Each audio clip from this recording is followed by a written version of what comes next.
HOA called cops on my ranch at sunrise. But there was no noise. I've owned this $10 million ranch for 10 years. Never had a single issue. Then one morning before sunrise, a sheriff pulled up to my gate over a noise complaint. Problem was, there wasn't a sound on my land. And standing out by my fence, already recording like she planned it, was the HOA president. That's when I realized this wasn't a mistake. It was a setup. And what I uncovered next went way deeper than a few fake complaints. If you've ever dealt with people pushing boundaries that aren't theirs, hit subscribe and stick with me, because this one doesn't go the way they expected. The feed bucket was halfway to the ground when the first flash of red and blue cut across the ridge. It didn't belong there. Not on my land. Not at this hour. I froze with my hand still gripping the cold metal handle, listening. The only sound was the steady chewing of cattle and the faint creak of a fence post shifting in the morning air. No engines, no machinery, nothing that would pull law enforcement 20 miles off the highway and up a private dirt road before sunrise. Then the cruiser crested the hill, slow, deliberate, tires crunching over frost-hardened gravel like it had all the time in the world. I set the bucket down without taking my eyes off it. There are two kinds of visits you get out here. The kind you expect, and the kind that mean trouble. This one felt like trouble before the engine even cut. The door opened, and Sheriff Daniel Ruiz stepped out. That didn't make it better. Ruiz wasn't the kind of man who chased nonsense. He didn't waste fuel or time on petty disputes, especially not ones this far outside town limits. If he was here, it meant the call had weight behind it, or someone wanted it to look like it did. He adjusted his hat, scanning the property like he always did. Habit, not suspicion. When his eyes landed on me, something in his expression tightened. "Cole," he said, walking closer. "Morning." His voice carried something I didn't like. Not authority, not even concern. Apology. "That depends," I said, straightening. "What are you doing on my ridge before daylight?" He exhaled through his nose, slow. "Got a call." I let that sit for a second. "A call," I repeated. "For what?" He glanced past me toward the barn, then the open pasture beyond it. Empty. Quiet. Exactly how it should be. "Noise complaint," he said. For a second, I thought I misheard him. I looked around, almost expecting to find something running that I'd forgotten about. A generator, a tractor, anything. There was nothing. "You serious?" I asked. Ruiz didn't answer right away. That told me everything. "Caller reported heavy machinery operating before dawn," he added, like reading it off a script he didn't believe in. I stepped aside and gestured wide across the property. "You hear anything besides cattle?" He listened. So did I. Wind brushing the fence line. A hawk somewhere far off. The low, steady sound of animals feeding. That was it. Ruiz rubbed his jaw, slow. "I told dispatch it didn't line up," he said quietly. "But you know the policy. Call comes in, I respond." "Policy doesn't change where my boundary lines are," I said. "You've seen the maps." "I have," he replied, "and I know where your land sits." That made the next question heavier. "Then why am I getting reported like I'm inside an HOA?" I asked. He didn't answer. Instead, his eyes shifted slightly, just over my shoulder. I followed the look. And there she was, standing beyond the fence line like she owned the horizon. Denise Whitaker. She didn't wave, didn't try to hide, just stood there in a pressed jacket that didn't belong anywhere near ranch dirt, holding her phone up at chest level, recording everything. The early light caught the lens just enough to flash. She'd been there before the cruiser arrived, waiting. Ruiz let out a breath under his breath. She's been out there since I pulled in. Of course she has, I said. Denise didn't deal in accidents. Everything she did came with timing. I stepped a little closer to the fence, not crossing it, just enough to make sure she saw me looking directly at her. She didn't flinch. If anything, the corner of her mouth lifted just slightly, like she'd already checked something off a list. Tell me something, I said, keeping my voice low so only Ruiz could hear. This the first one? He shook his head once. No. That landed heavier than anything else he'd said. How many? Couple before this, he replied. Nothing that stuck. Logged and cleared. Logged. That word sat wrong. Logged how? I asked. As complaints, he said. Filed. Time-stamped. I nodded slowly. A record. Not of what I was doing. Of what someone wanted it to look like I was doing.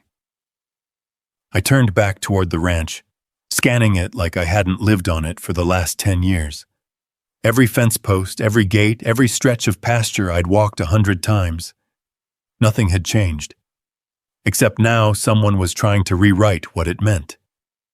Ruiz pulled a small notepad from his pocket. I'll mark this one unfounded, he said. Same as the others. Others, I repeated. He hesitated, then handed me the carbon copy. Black ink, fresh, anonymous complaint, noise disturbance, time stamped before sunrise. I didn't need a signature to know who sent it. We both looked back toward the fence.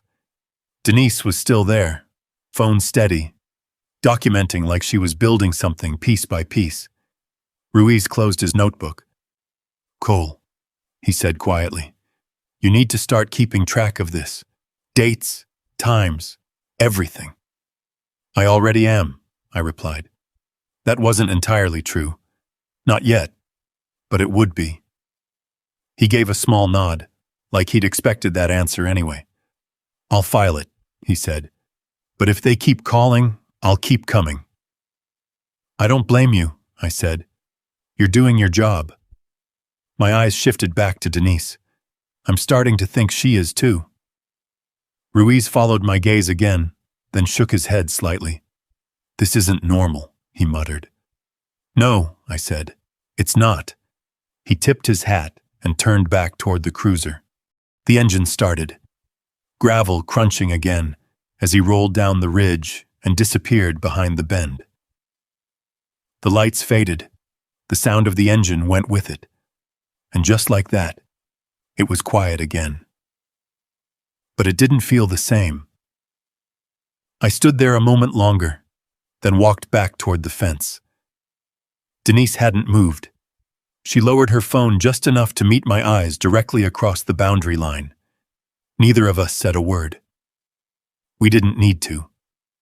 Whatever this was, it had already started.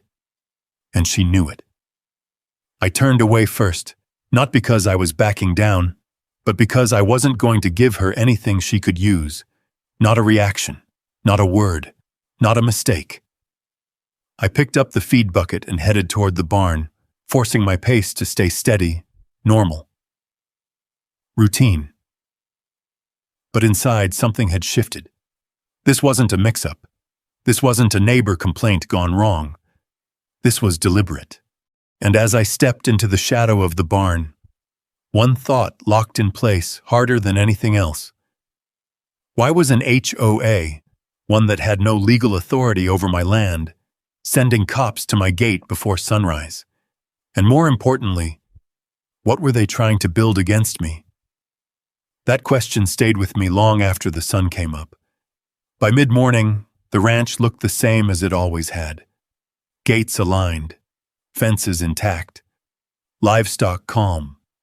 If you didn't know better, you'd think nothing had happened. But something had. Because around noon, my phone buzzed. Unknown number. I let it ring once, twice, then picked up. Cole Harper, I said. This is dispatch, a neutral voice replied. We received another report regarding activity on your property. I didn't answer right away. Let me guess, I said finally. Machinery again? A pause. No, sir. This one's for excessive dust disturbance. I looked out across the pasture. There wasn't a single vehicle moving, no wind kicking up dirt, just cattle and still air. You seeing dust from where you're sitting? I asked. Another pause. Longer this time.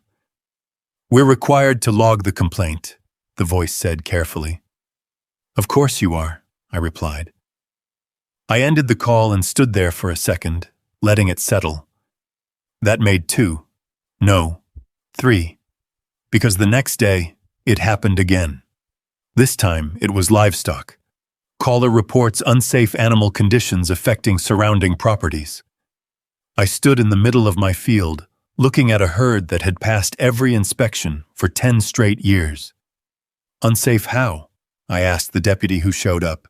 Different guy this time. Younger, by the book. He shifted his weight. Just says, excessive livestock presence. I almost laughed.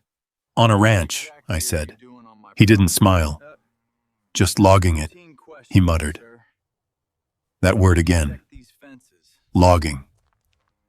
By the end of the week, I had 7 of them. 7 separate complaints. 7 separate visits. Every single one unfounded. Every single one documented. That's when I stopped thinking of them as complaints and started seeing them for what they were. Entries.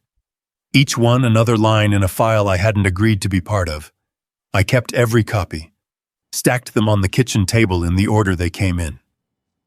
Noise, dust, livestock, road obstruction, visual violation. That last one stuck with me. Visual violation. I picked that one up again, reading it slower. Structures inconsistent with community aesthetic standards. I looked out the window toward my barn. That barn had been standing longer than most of the subdivision Denise ran. Weathered wood, reinforced beams, maintained every season. Nothing broken. Nothing out of place, but according to that paper, it was a problem. Not because it was damaged, because it didn't match something. That's when the knock came at the door. I didn't need to check to know who it was. Hank Doyle stepped in without waiting. He had that look on his face, the one he got when something didn't sit right. You getting hit too? He asked. I gestured to the table. Take your pick. He walked over, flipping through the stack one by one. Noise, dust, livestock, he muttered. Hell, Cole, they running out of ideas? They're not running out, I said. They're stacking. Hank looked up. What do you mean?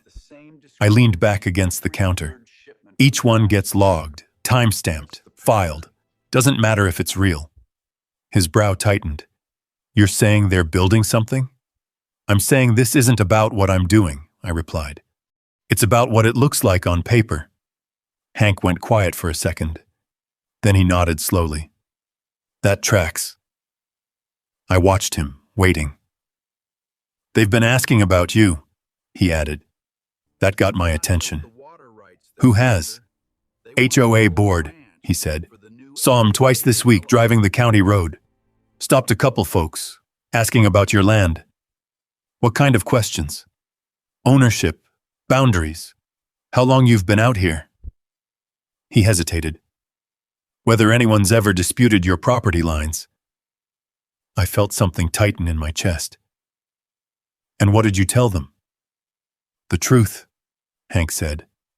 Same thing anyone with sense would tell him. That land's yours, always has been. I nodded once, but that wasn't what bothered me. What else? I asked. Hank exhaled. They're not asking like neighbors, Cole. They're asking like they're trying to confirm something. That word again. Confirm. Like they already had a version of events, and were just filling in the blanks. I looked back at the table. 17. That's how many it hit by the end of the week. 17 complaints. Not one of them real. Every one of them documented. Every one of them adding weight to something I couldn't see yet. That evening, Sheriff Ruiz came back. No lights this time. No urgency. Just him stepping out of the cruiser with that same tight expression. "You keeping track?" he asked. I handed him the stack. He flipped through them, slower than Hank had. His jaw tightened more with each page. "This is a lot," he said quietly. 17, I replied. "In a week?" I nodded. He let out a low breath. "Cole, this isn't normal." "I figured that out around number 5, I said. He looked back toward the road, then lowered his voice. "Someone's pushing this," he said. "Hard." "Denise Whitaker," I said. He didn't confirm it. Didn't have to. "But why?" he asked. I shook my head. "That's the part I'm still working on." Ruiz tapped the stack with 2 fingers. "These don't just disappear," he said. "They stay in the system, even if they're cleared." "I know. And if someone compiles them," he continued, then stopped. I finished it for him. "They don't see 17 false calls," I said. "They see a pattern." Ruiz met my eyes. "Exactly." We stood there in silence for a second. Same ranch, same land, same fences. But now it felt like something else was sitting on top of it. Something built out of paperwork instead of wood. "I'll keep marking them unfounded," he said finally. "But that doesn't stop the record from growing." "I'm not trying to stop it," I said. He frowned. "Then what are you trying to do?" I looked back at the table, at the stack, at the story someone else was trying to write about me. "I'm trying to understand it," I said. Ruiz nodded slowly, like he wasn't sure he liked that answer. "Just be careful," he added. "People don't build files like this unless they're planning to use them." I figured as much. He turned to leave, then paused at the door. "Cole," he said. "Yeah? Whatever they're building, it's not small." I didn't answer, because I already knew that. After he left, I stood there for a long time, staring at the stack of complaints. 17 pieces of paper. 17 lies. 17 entries in a record I never agreed to. And somewhere behind all of it, someone who needed that record to exist. The question wasn't whether this would escalate. It already had. The real question was, what kind of case needs 17 false complaints to stand? And what happens when they finally think they've built enough of it? I didn't have to wait long to find out what came next.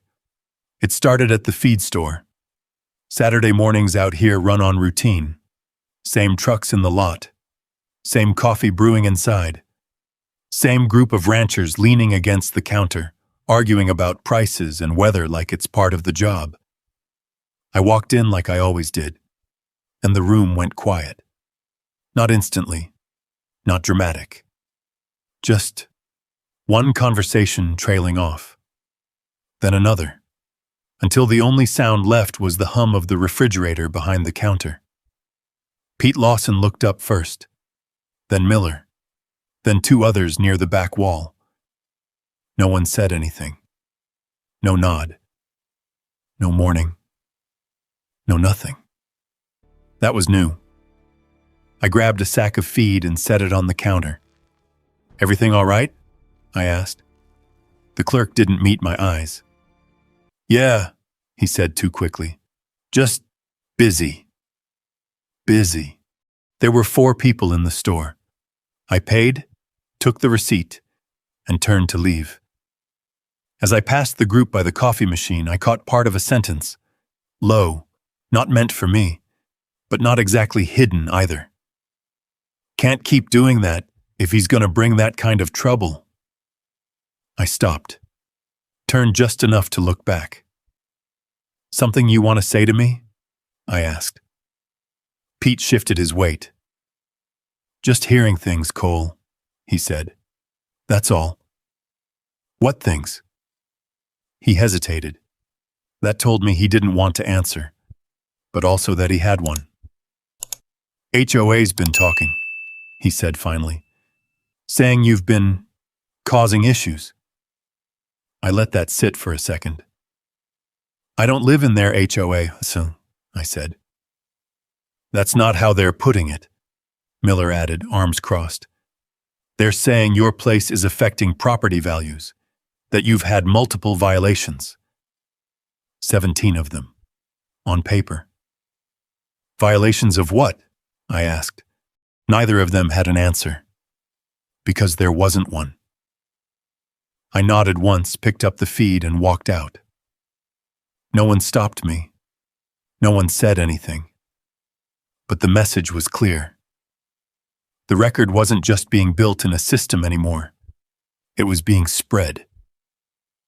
By the time I got back to the ranch, the pressure felt different, heavier.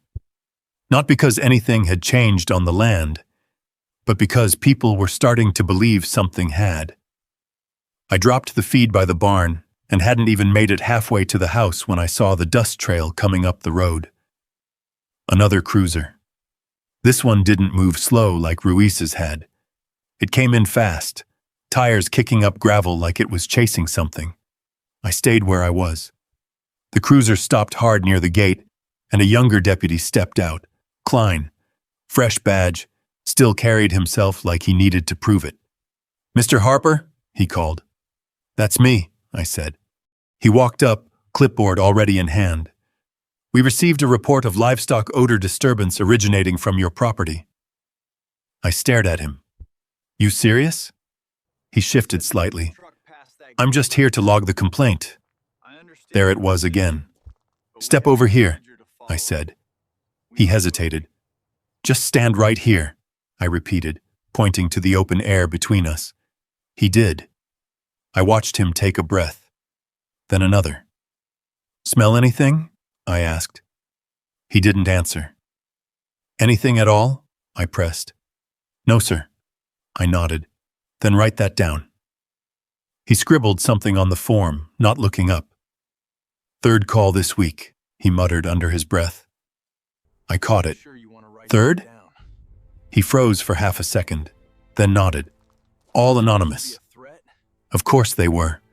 He finished writing, tore off the copy, and handed it to me. "Have a good day, Mr. Harper," he said, already turning back toward the cruiser. I watched him leave, dust trailing behind him like a line drawn across my property. 3 calls in a week, 17 complaints total, and now the town starting to shift. This wasn't random. It was coordinated. I walked back toward the house, slower this time, scanning the edges of the property like I was looking for something I hadn't seen before. That's when I noticed it. Movement near the north fence line. Not cattle, not wildlife. A figure, standing still. Too still. I moved closer, keeping my pace steady, not giving away that I'd seen them. As I got within 100 yards, they stepped back behind a cluster of rocks, just out of clear sight. But not before I caught the glint of something in their hand. A phone. Recording. I stopped where I was. Didn't chase, didn't call out. Just stood there, letting the silence stretch. After a moment, the figure moved again. Quick this time. Disappearing over the ridge like they didn't want to be seen. But they'd already been seen. I walked up to where they'd been standing. Boot prints. Fresh. Pointed directly toward my barn, my house, my entire spread laid out in front of them. A vantage point. Not random. Not curious. Deliberate. I crouched down, studying the tracks. Not work boots. Too clean. Too narrow.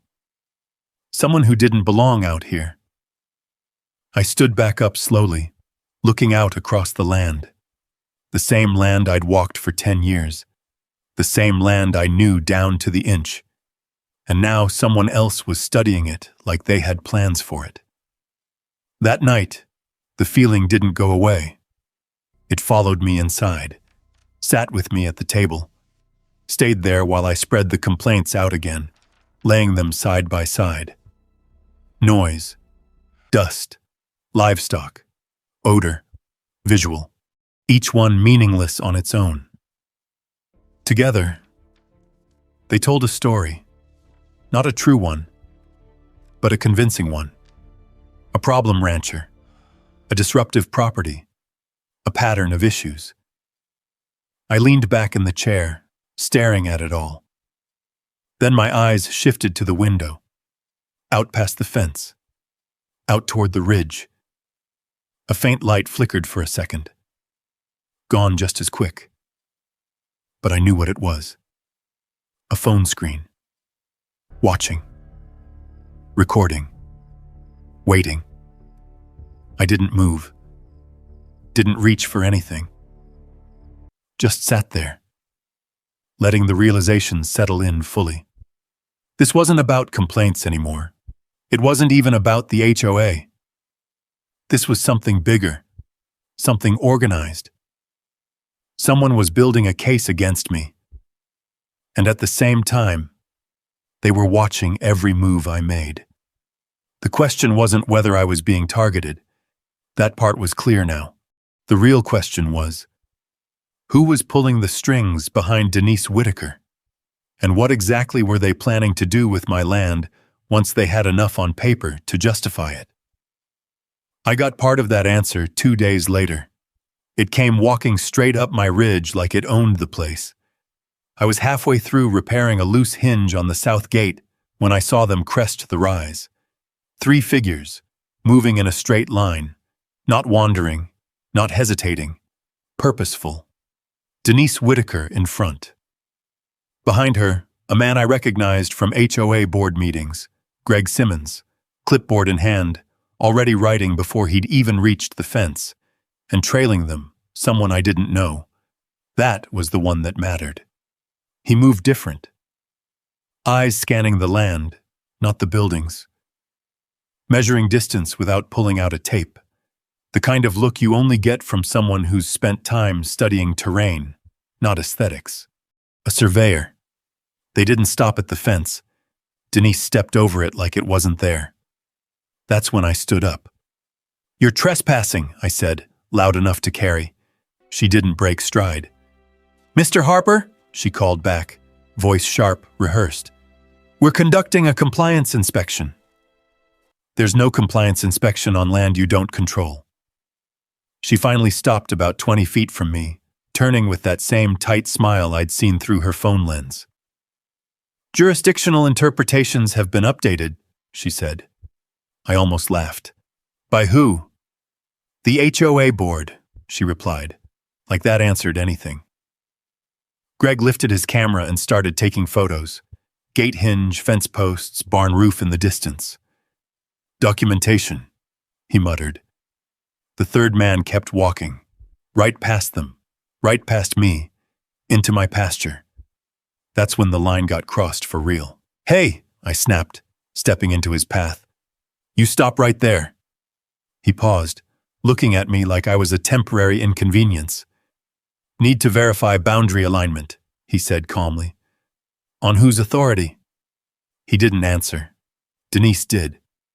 Ours. I took one step closer. "You don't have authority here. Not 1 inch." She folded her arms. "That's under review." "There is no review," I said, voice tightening. "There's county records, deeds, surveys, all of which say you don't belong here." Greg kept taking pictures. Click, click, click. Every shot deliberate. Every angle chosen. They weren't inspecting. They were building something. "Put the camera down," I said. He didn't. The surveyor reached into his vest and pulled out a small orange flag. That's when everything shifted. He bent down and pressed it into the dirt. My dirt. Straight line toward the ridge overlooking the lake. I felt it hit like a weight dropping into place. "Stop," I said, sharper now. "That comes out." He stood up slowly. "Pending jurisdiction review," he repeated. I stepped forward and pulled the flag out of the ground, snapped the thin plastic rod in half without taking my eyes off him. "No review," I said. No authority, no markers. Denise's expression hardened. You're obstructing an official inspection. There's nothing official about trespassing, I shot back. She turned slightly toward Greg. Make sure you get that on record, she said. Of course. They wanted reaction, escalation, something they could log. I forced myself to stop moving, stop reacting. That's what they needed. I reached into my pocket and pulled out my phone instead. Hit record. Let's be clear, I said. Steady now. You are on private property without permission. You have no legal authority to conduct inspections, place markers, or record anything beyond that fence line. Greg lowered the camera just slightly. Denise didn't. We're documenting non-compliance, she said. No, I replied. You're manufacturing it. The surveyor shifted his weight, looking past me again, toward the ridge, toward the same angle I'd seen from the boot prints, toward the same line those flags were pointing. He wasn't here for fences. He was here for land. 10 more feet, he muttered, like he was talking to himself. He stepped to the side, trying to move around me. I blocked him again. You're done. He stopped, looked at Denise. For the first time, there was hesitation. She clicked her pen shut. This isn't over, she said. It is for today, I replied. She held my stare for a long second. Then something shifted in her expression. Not frustration, not anger, confidence. Like this part didn't matter. Like this was just one step in something bigger. Boundaries change, she said quietly. Then she turned and walked back toward the fence. Greg followed, lowering his camera now that he had what he needed. The surveyor lingered half a second longer, eyes still scanning the land like he was memorizing it. Then he turned and left with them. I watched until they disappeared over the ridge. Then I walked back to where the flag had been. The hole was still there. Small, precise, placed exactly where someone had decided something needed to run through. Not randomly, not symbolically. Planned. That night, the ranch didn't settle the way it usually did. Something stayed tense in the air, like it was waiting. I stepped out onto the porch just after dark. That's when I heard it. A low hum. Faint at first, then closer. I looked up, drone, hovering just above the barn, camera angled down toward the roofline, the yard, the house. Watching, recording, same pattern, same angles, same intent. I raised my phone and started recording it back. Let it see me. Let it know I knew. It hovered there for another few seconds, then pulled back, drifting toward the ridge. Gone. I lowered the phone slowly. Everything lined up now. The complaints, the town pressure, the surveillance, the survey flags. They weren't reacting to anything I'd done. They were preparing something. And whatever it was, it needed a line drawn across my land. The question wasn't whether they'd come back. They would. The real question was, what exactly were they trying to map out there? And how much of my property did they think they were going to take when they were done? I didn't wait for them to answer that question. I drove into town the next morning, not to the feed store, not to talk, to find someone who understood how land actually worked when people started twisting the rules. Rachel Mercer's office sat at the edge of town in a converted rail depot. Old beams, worn floors, nothing flashy. But if you had a land problem in this county, you came to her. I walked in with the full stack.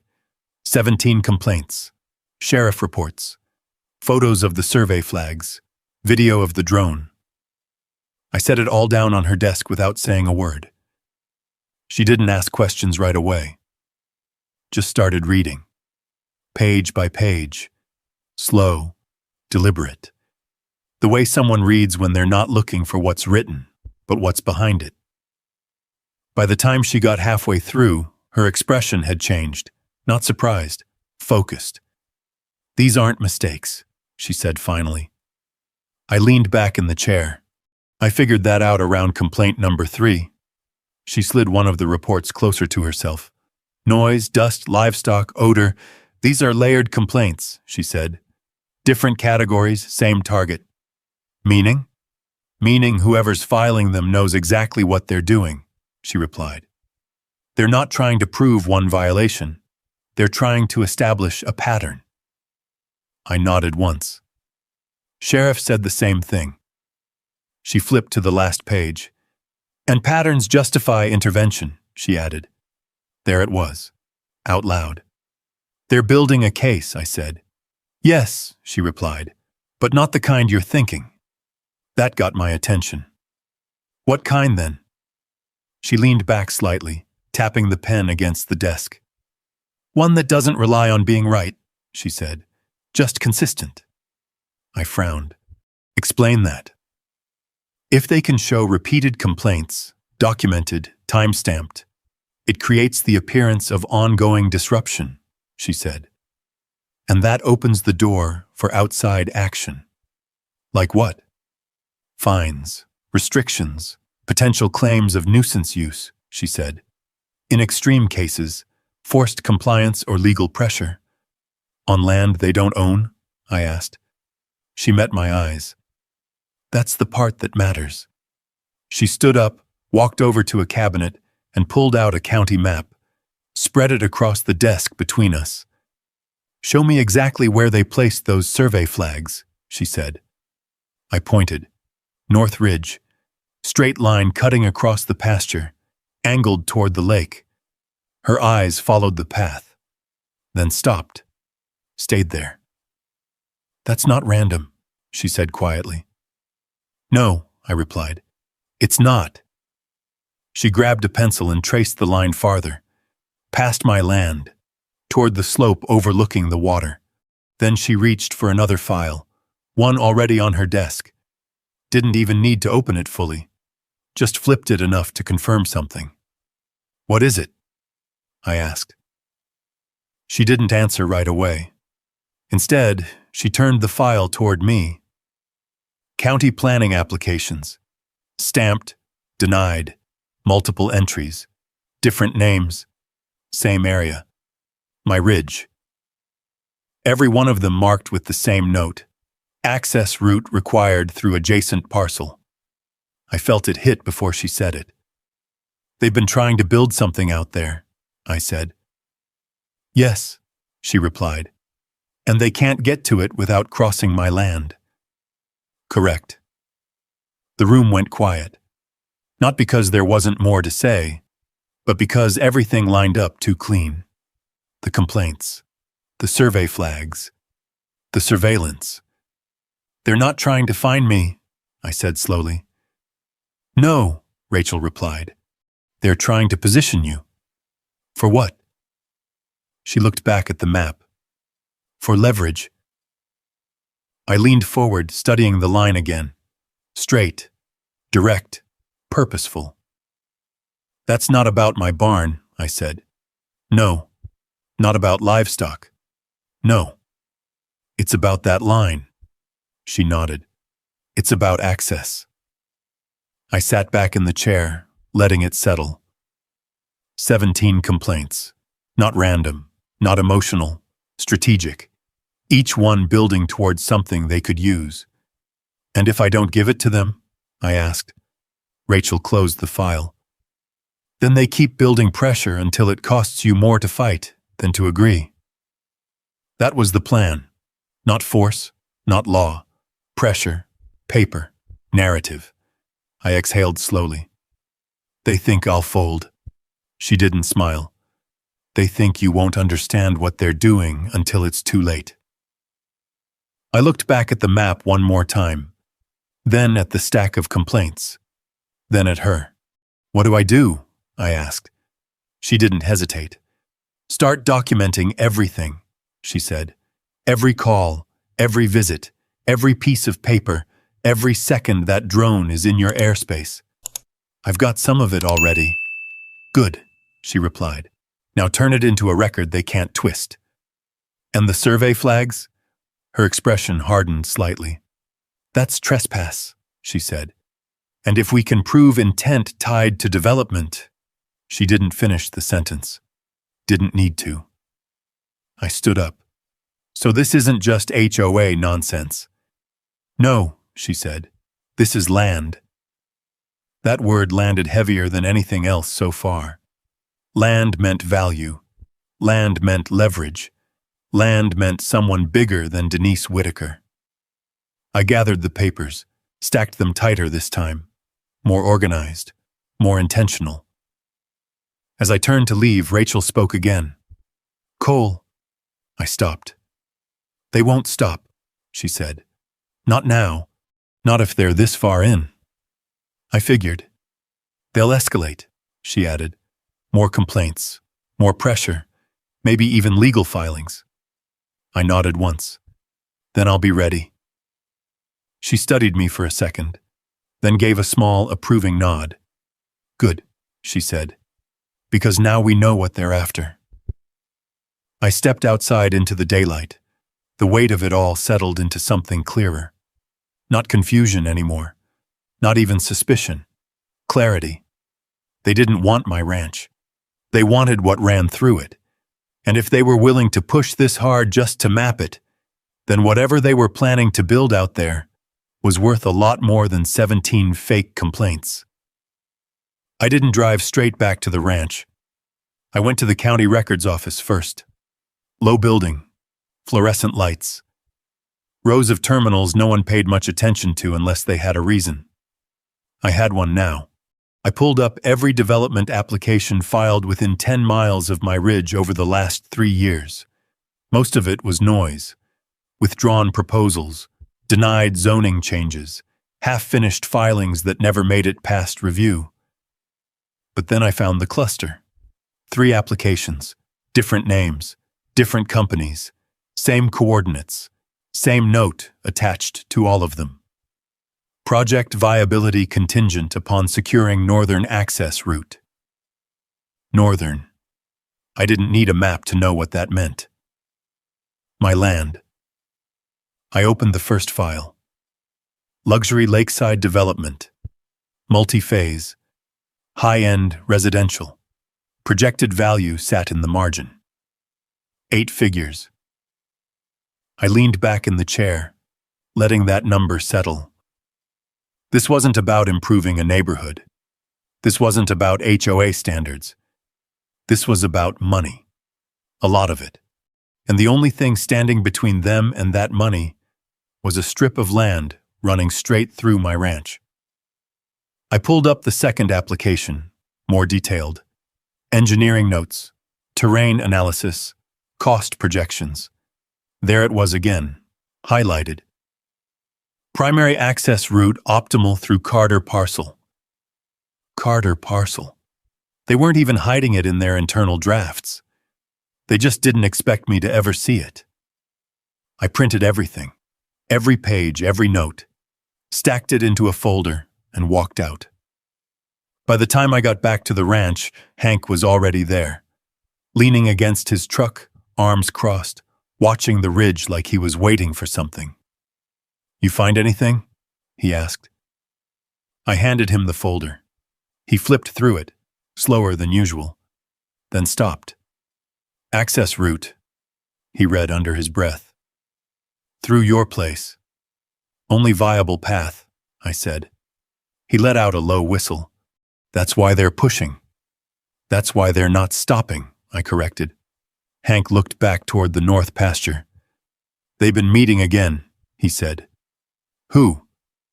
HOA board, he replied. Closed door this time. No notice. No minutes posted. That's not legal. Doesn't mean they're not doing it, he said. I nodded. Everything lined up too clean. Complaints building a record. Town pressure isolating me. Survey flags mapping a line. And behind all of it, a development that couldn't exist without crossing my land. They don't need the whole ranch, Hank said slowly. Just a piece. A corridor, I replied. He shook his head. They think you'll sell it? They don't care if I sell it, I said. They just need me to give in. And if you don't? I looked back at the folder in his hands. They keep building pressure until I don't have a choice. Hank didn't like that answer. Didn't say anything. Just nodded once. We both turned when we heard the engine. Another vehicle coming up the road. Not a cruiser this time. Silver SUV, clean. Too clean for this road. It slowed near the gate but didn't stop. Just idled there for a few seconds, watching. Then it rolled forward and disappeared over the ridge. Hank frowned. Seen that one before? No, I said, but I'd seen the type. Someone who didn't belong out here. Someone who didn't need to. Someone who sent other people to do the work. I took the folder back and walked toward the house, spread everything out on the table again. But this time, it wasn't just complaints. It was a map, a plan, a motive, and it pointed straight through my land. I grabbed a pen and started drawing a line across one of the printed maps, following the same path I'd seen from the survey flags, from the boot prints, from the way that surveyor had looked past me like I wasn't even part of the equation, straight to the ridge overlooking the lake. Perfect angle, perfect elevation, perfect entry point for something bigger. They're not guessing, I said out loud. Hank stepped in behind me. What? They've already designed it, I said, tapping the map. They know exactly where they want that road. He leaned in. And they're using the HOA to clear the way. Not just clear it, I said. Justify it. That was the piece that made everything dangerous. If they could make me look like the problem, then anything they did next would look like a solution. I leaned back in the chair. For the first time since this started, the confusion was gone, replaced by something sharper. Clarity. They're not trying to take my land, I said. Hank looked at me. They're trying to control it. There was a difference. Ownership meant paperwork. Control meant access. And access was all they needed. I stood up and walked to the window, looked out toward the north pasture, toward the ridge, toward the line they'd already started marking. Everything they've done, I said slowly, has been about pushing me into a corner. Corner how?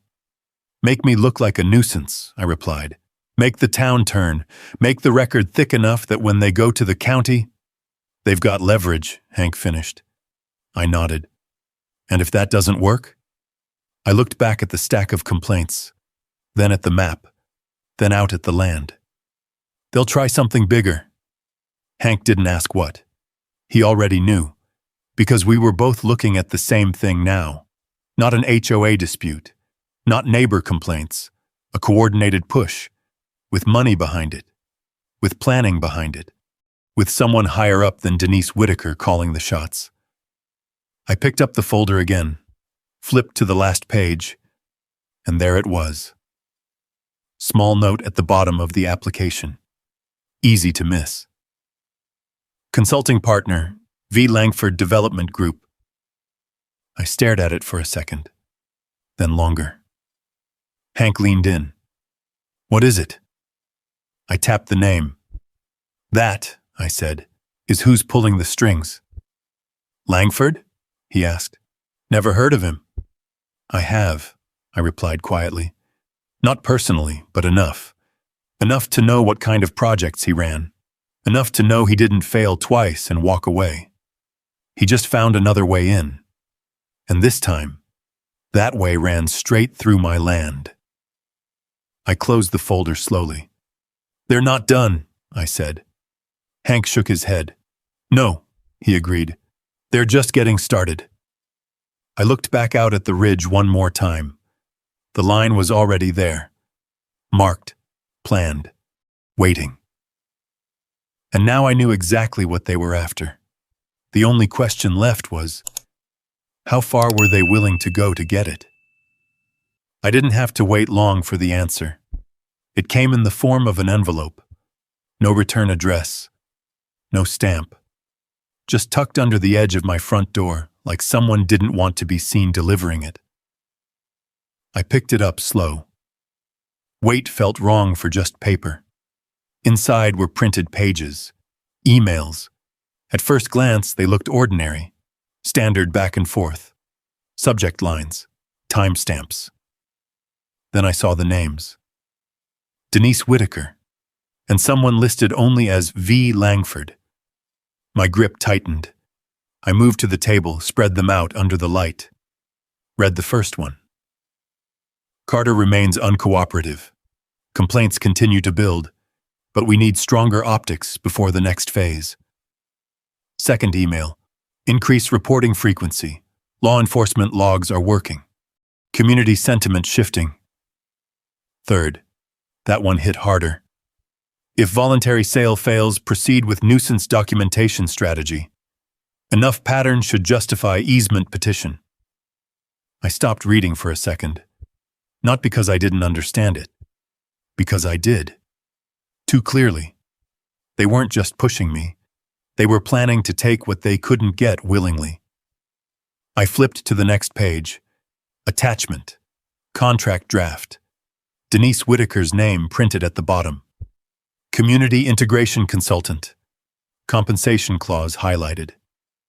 6 figures. Payable upon successful acquisition of access rights. I let out a slow breath. There it was. Motive. Not hidden behind HOA language. Not buried in procedure. Clear, direct, paid. Hank stepped in behind me. You look like you just found something, he said. I handed him the first page. He read, then the second. By the third, his jaw set hard. They're setting you up, he said. They already have been, I replied. This proves it. I nodded. And it proves why. That part mattered more. This wasn't about control for the sake of control. It was business. Calculated, funded, designed. Hank set the papers down. Where'd this come from? I shook my head. No idea. Someone inside? Has to be, I said. These aren't public. He leaned back against the counter. Means somebody's getting nervous. Or somebody decided the line had been crossed. Either way, it gave me something I didn't have before. Proof, not suspicion, not theory. Evidence. I grabbed my phone and called Rachel. She picked up on the second ring. Tell me you found something, she said. I did, I replied, and you need to see it. An hour later, she was standing in my kitchen, reading the same pages. Unlike Hank, she didn't react right away. She read everything, twice, then set the stack down carefully. This is big, she said. Big enough? I asked. She met my eyes. Bigger than what they planned for. That was the first time I'd heard something like confidence in her voice. Walk me through it, I said. She tapped the first email. This establishes coordination, she said. HOA leadership working directly with a private developer. Then the second. This shows intent to manipulate reporting. They're not responding to complaints. They're generating them. Then the third. This is the critical one. Nuisance documentation strategy. That's not enforcement. That's a plan to create legal justification. And the contract? I asked. She picked it up. That's motive, she said. Financial incentive tied directly to securing access through your land. I leaned back. So what does that give us? She didn't hesitate. Leverage. That word felt different this time. Not theirs. Mine. For what? I asked. For everything, she replied. Defense, counterclaim, potential fraud investigation. Misuse of HOA authority. I nodded slowly. All from this? From this and what you already have, she said, gesturing to the stack of complaints. This connects the dots, turns pattern into intent. That was the shift. Before, I was reacting. Now, I had something to use. Hank folded his arms. So what's the move? Rachel looked between us. We stop thinking like they want us to, she said. No more reacting to complaints. What then? I asked. We document, she said. Everything. Precisely. Clean. Organized. I've been doing that. Not like this, she replied. Now we build a case. That word landed heavier than the last time, because this one wasn't theirs. It was mine. They're going to escalate, she added. I know. And when they do, she continued, we let them. Hank frowned. Let them? Rachel nodded. They're overconfident, she said. They think the pressure is working. That's when people make mistakes. I thought about the survey flags, the drone, the visits. They already have, I said.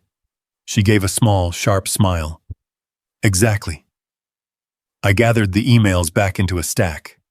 Neater now, more deliberate. This stays between us, she said. Of course. No confrontation yet. No calls, no warnings, she added. If they know you have this, they change strategy. They already think they're winning, I said.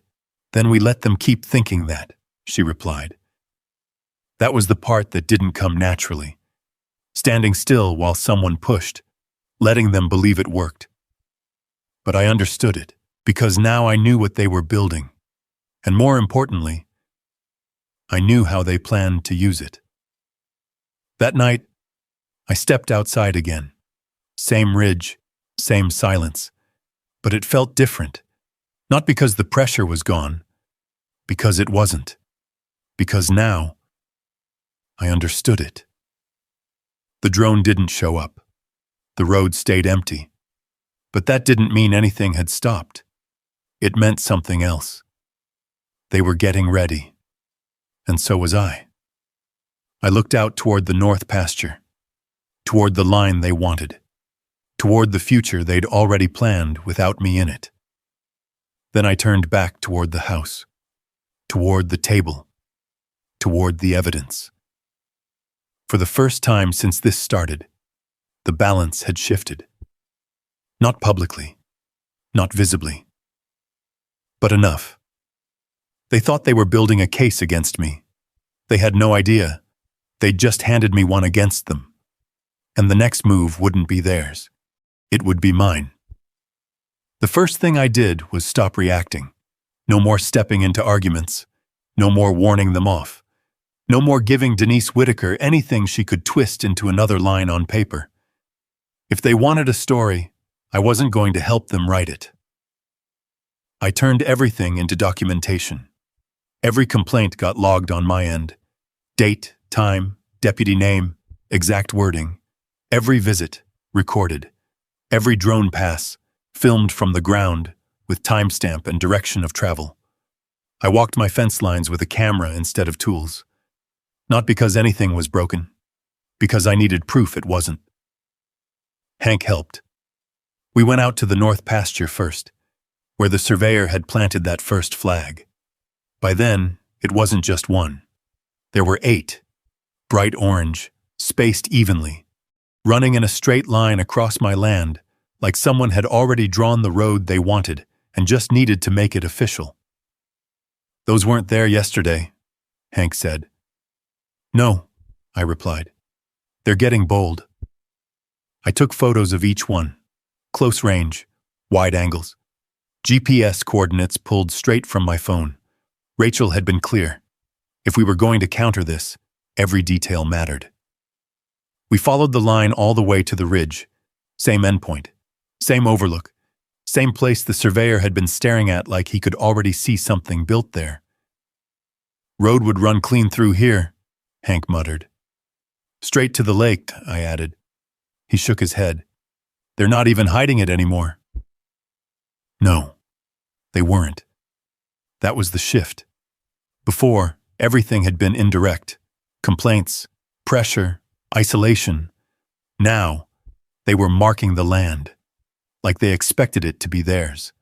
By the time we got back to the house, I had over 100 photos. Every flag, every angle, every inch of the line they were trying to claim. I backed it all up twice. Printed copies, stored digital files. Because if this turned into what I thought it would, I wasn't losing anything to a missing record. That afternoon, Sheriff Ruiz called. Didn't wait for me to say anything. They filed a compiled report, he said.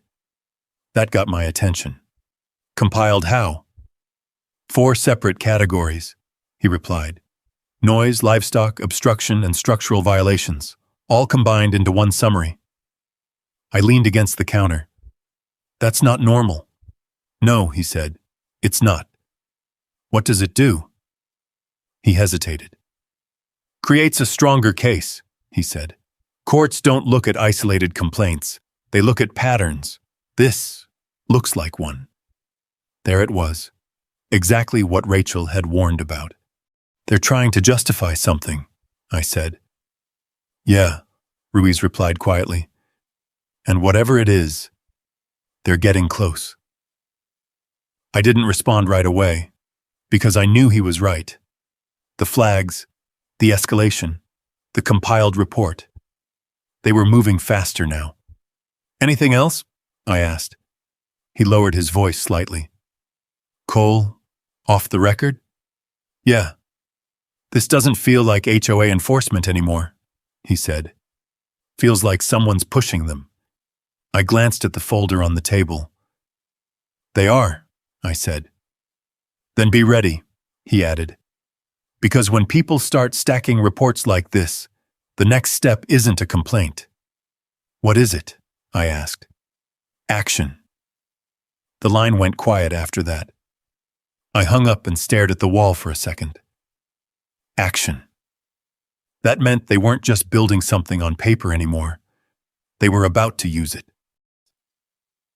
That evening, Rachel arrived with a stack of printed documents and a look that matched the pace everything had taken. They scheduled it, she said. What?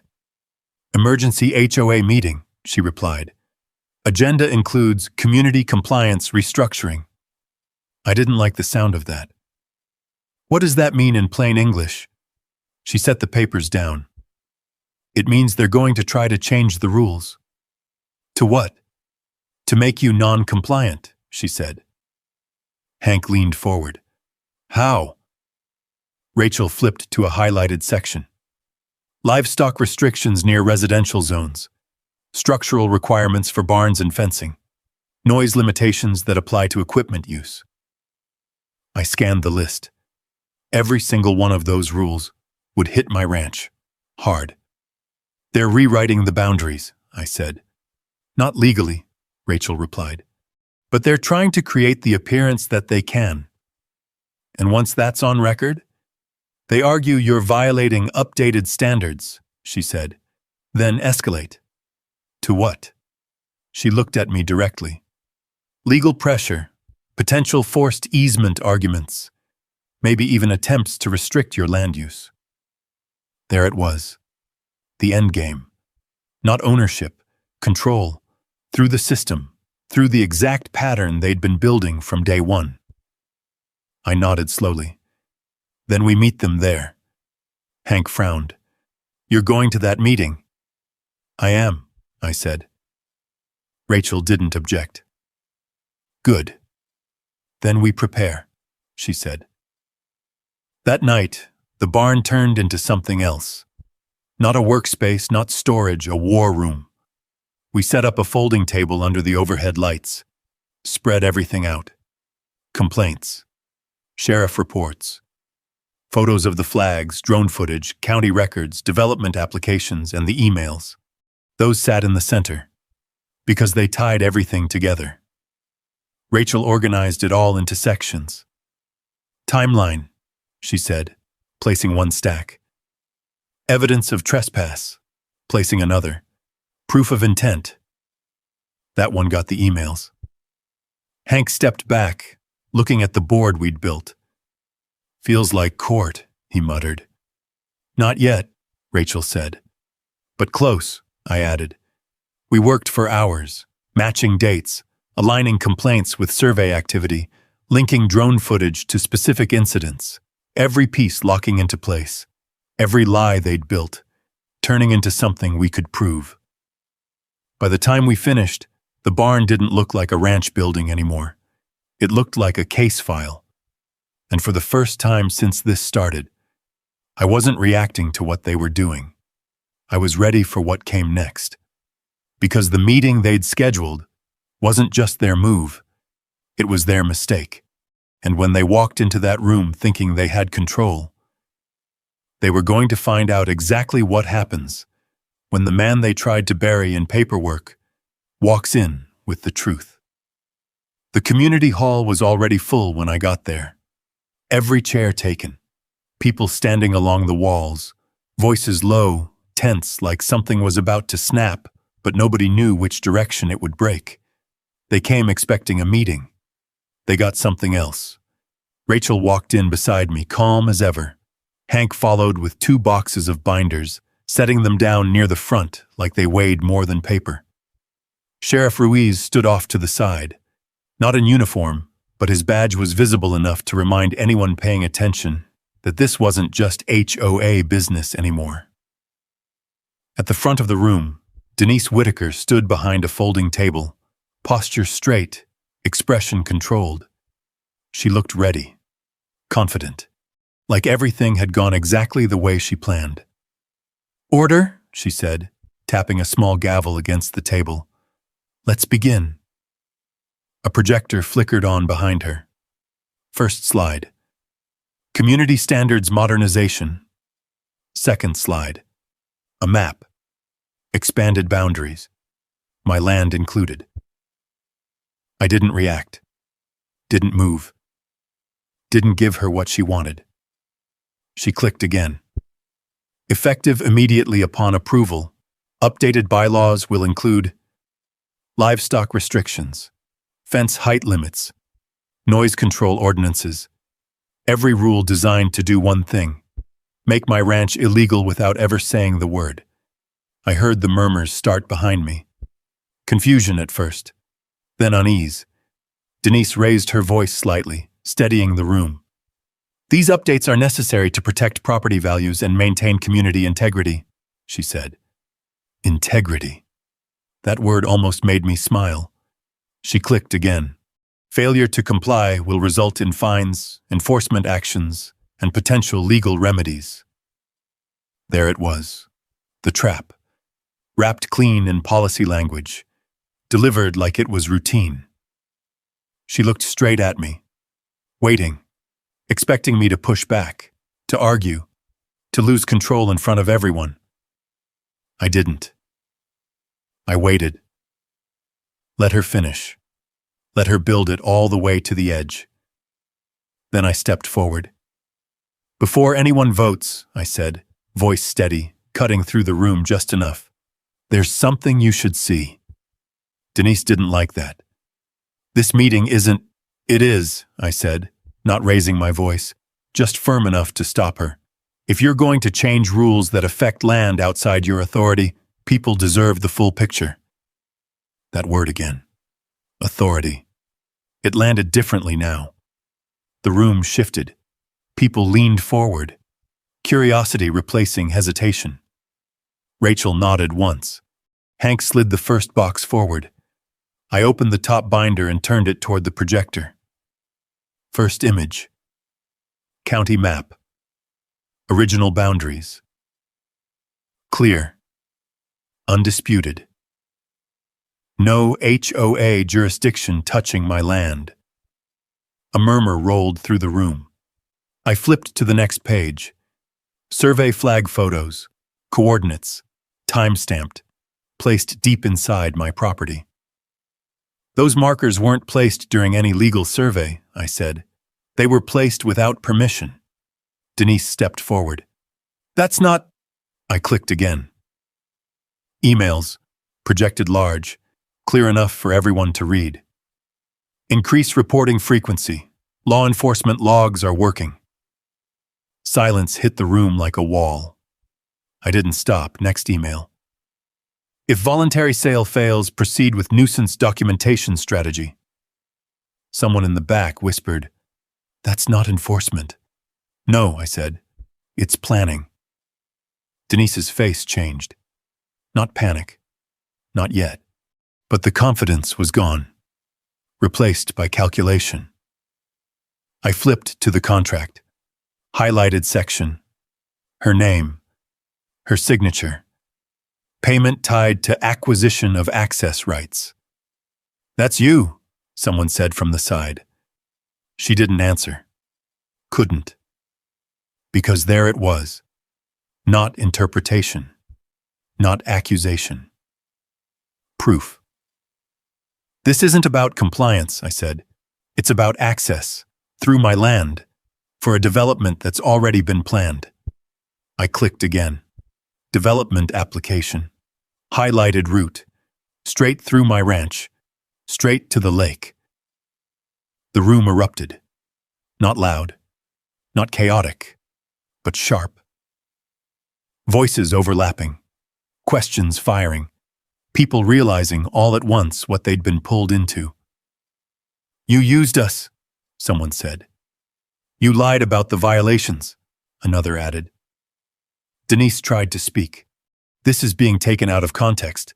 "It's all in context," Rachel said, stepping forward for the first time. "And it's all documented." That shifted the room again, from confusion to alignment. Greg Simmons stood up halfway, then sat back down like he didn't want to be seen anymore. I closed the binder slowly. Didn't rush, didn't push, didn't need to, because the room had already turned. "This vote," I said, "isn't about protecting anything. It's about forcing a legal position that benefits a private development." I let that settle, then added the final piece. "And if you approve it, you're part of it." That did it. Silence. Heavy. Absolute. Denise looked around the room. For support. For control. For anything. But it wasn't there anymore. One of the board members cleared his throat. "Is any of this inaccurate?" he asked. No one answered. Because no one could. Another board member stood. "We need to vote on this," she said. "Now." Not the bylaws. Something else. Denise saw it too late. "This is not motion to remove Denise Whitaker as HOA president," the board member said. Hands went up. Fast. Decisive. Not hesitation. Not debate. 4 votes. Done. Denise didn't move. Didn't argue. Didn't fight it, because there was nothing left to stand on. The structure she built collapsed in seconds. Someone in the back laughed, not out of humor, out of relief, the kind that comes when something false finally breaks. Denise gathered her papers without looking at anyone. No words, no defense, just quiet exit. And just like that, the control she held over the room was gone, replaced by something else. Clarity. The meeting didn't end right away. It shifted. People asking questions, demanding answers, trying to understand how far it went. But for me, the important part was already done. The truth was out. Not hidden, not buried, not something they could spin anymore. As I stepped back, Rachel leaned slightly toward me. "They didn't expect that," she said quietly. "No," I replied. "They thought you'd break." I looked toward the empty space where Denise had been standing. They were wrong. Because the moment they needed me to react, to lose control, to play the part they'd written for me, I didn't. I let them finish. Then I showed everyone exactly what they'd built. And why? The only thing left now was what came next. Because exposing the truth in that room wasn't the end of it. It was the beginning of the consequences. They started before sunrise. I was out by the north fence, pulling the last of those orange flags out of my pasture, when a county truck rolled up the same road Denise used to stand on like she owned it.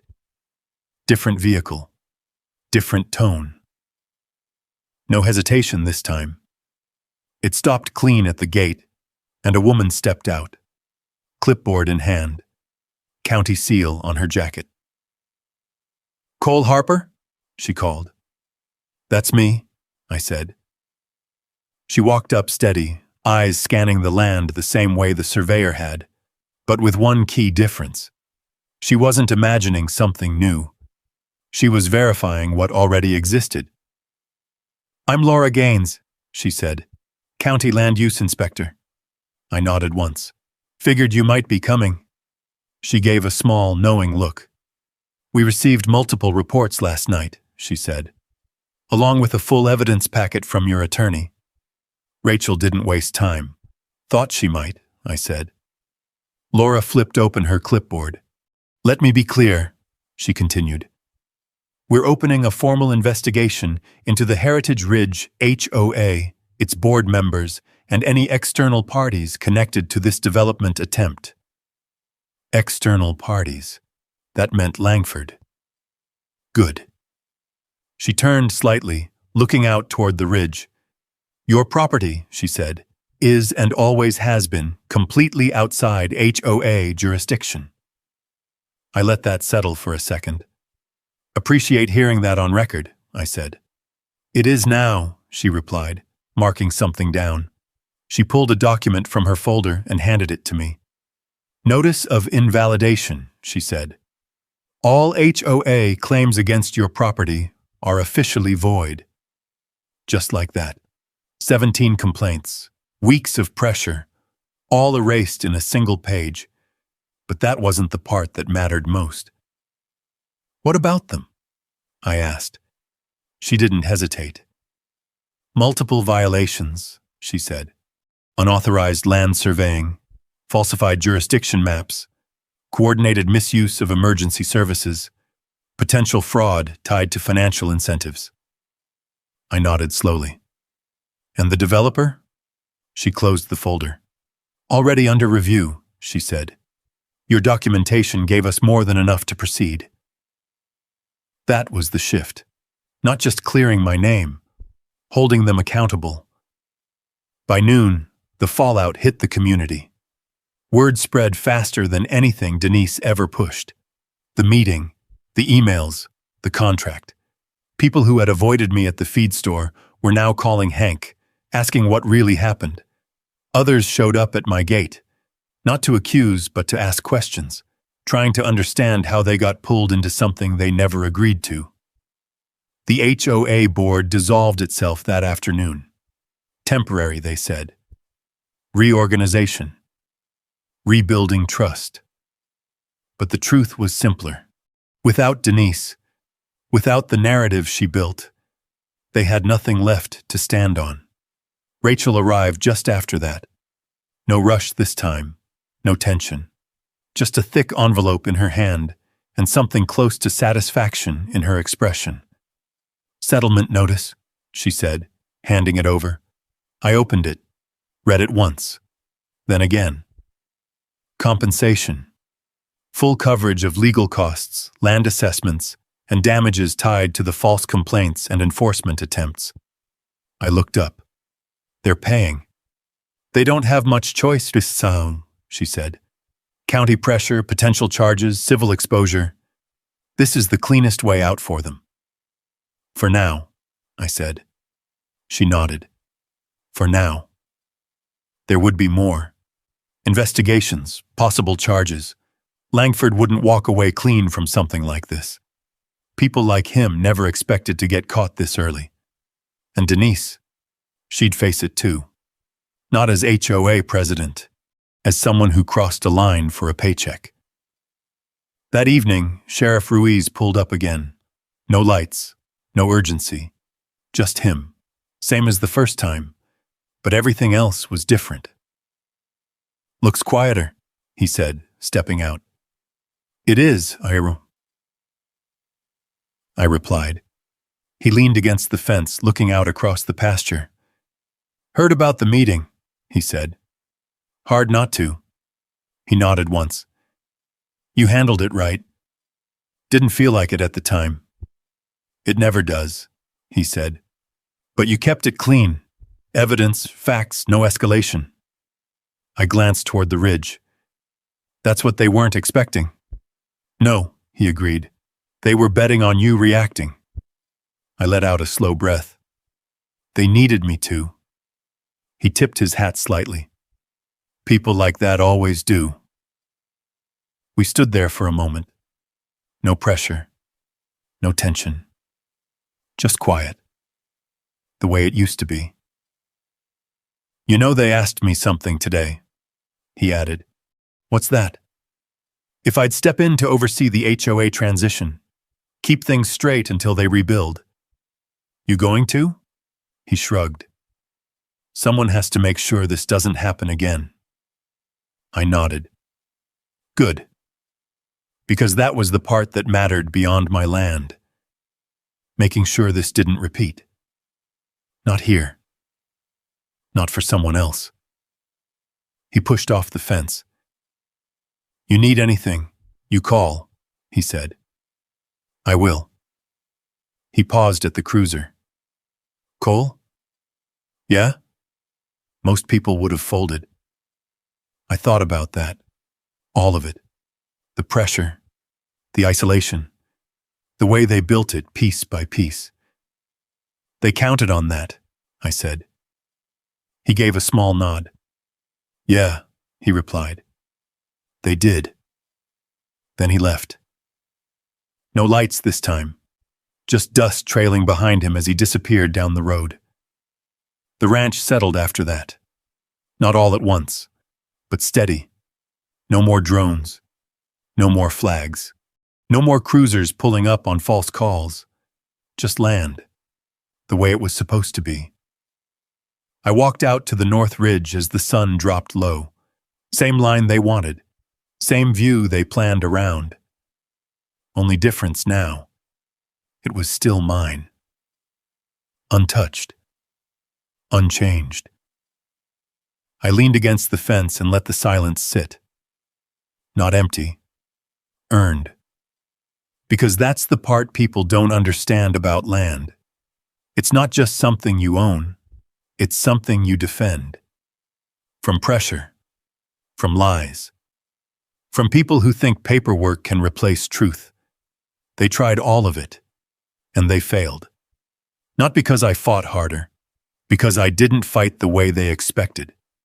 I let them build their case. Then I showed everyone exactly what it was. And what it wasn't. Before heading back, I walked to the gate. Took a fresh board and fixed it across the front. Simple. Clear. 3 words burned into the wood. This land stands. Not a warning. Not a threat. A fact. I stepped back, looked at it once more, then turned toward the house. Because out here, you don't keep land by force. You keep it by knowing exactly where the truth stands, and refusing to move when someone tries to rewrite it.